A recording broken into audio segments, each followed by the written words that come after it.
Hello everyone, welcome to the video. Today I'm making this video to give a proper clarity about the negative marks.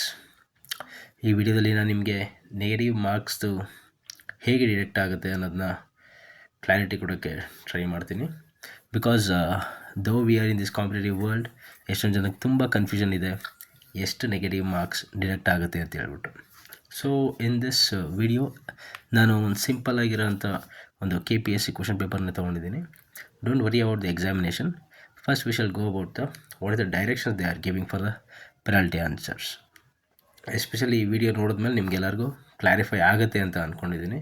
What is that actual negative marks we will be losing for every wrong answer. ಒಂದು wrong ಆನ್ಸರ್ಗೆ ಎಷ್ಟು ಅಂಕಗಳು ಕಳುವಾಗುತ್ತೆ ಅನ್ನೋದನ್ನ ನಾನು ಇಲ್ಲಿ ತೋರಿಸ್ತೀನಿ. This is one of the examination, maybe into 2024 it was conducted by KPSC. So it's a 2 hours examination. Look at this, the maximum marks they have given is 200 marks, correct alva? So 200 marks, 100 questions. So we all know that ಈ ಪ್ರಶ್ನೆ ಪತ್ರಿಕೆಯಲ್ಲಿ ಕನ್ನಡದಲ್ಲಿದೆ ನೋಡಿ, point number 6. ಈ ಪ್ರಶ್ನೆ ಪತ್ರಿಕೆಯಲ್ಲಿ 100 ಪ್ರಶ್ನೆಗಳು ಒಳಗೊಂಡಿರುತ್ತದೆ. ಪ್ರತಿಯೊಂದು ಪ್ರಶ್ನೆಯು 4 ಆಯ್ಕೆಗಳನ್ನು ಒಳಗೊಂಡಿರುತ್ತದೆ. So they are telling about ಎಷ್ಟು ಪ್ರಶ್ನೆಗಳಿರುತ್ತೆ, ಎಷ್ಟು ಆಪ್ಷನ್ಸ್ ಇರುತ್ತೆ. ಬಟ್ ಅವರ್ ಕನ್ಸರ್ನ್ ಇಸ್ ಇಲ್ಲಿದೆ ನೋಡಿ, 18th ಪಾಯಿಂಟ್ ತಪ್ಪು ಉತ್ತರಗಳಿಗೆ ವಿಧಿಸಲಾಗುವ ದಂಡ. ಸೊ ಅಭ್ಯರ್ಥಿಯಿಂದ ತಪ್ಪು ಗುರುತು ಮಾಡಲ್ಪಟ್ಟ ಉತ್ತರಕ್ಕೆ ದಂಡವನ್ನು ವಿಧಿಸಲಾಗುತ್ತದೆ. ಸೊ ಕಂಟಿನ್ಯೂಯೇಷನ್, ಪ್ರತಿ ಪ್ರಶ್ನೆಗೆ ಉತ್ತರಕ್ಕಾಗಿ 4 ಆಯ್ಕೆಗಳನ್ನು ನೀಡಲಾಗಿದೆ.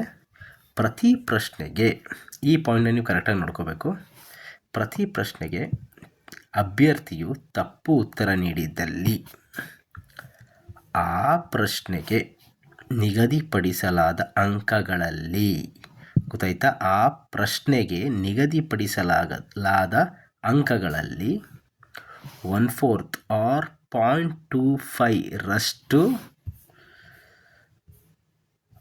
ಅಂಕಗಳನ್ನು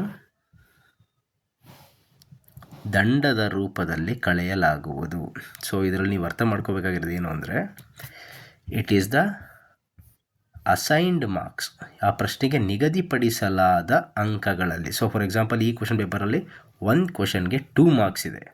2 ಮಾರ್ಕ್ಸ್ ಅಂತ ಅಂದರೆ 0.25 ಆಫ್ 2 ಮಾರ್ಕ್ಸ್ ಅಂದರೆ 0.5 marks or 1/4 of the 2 marks. Again it is coming to 0.5 marks.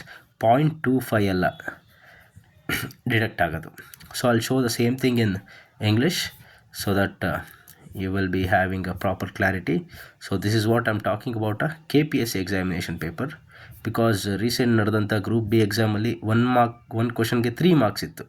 So 0.25 of 3 marks ಅಂದರೆ it is 0.75. See here, look at the 18th point, penalty for wrong answers. There will be penalty for wrong answers marked by the candidate.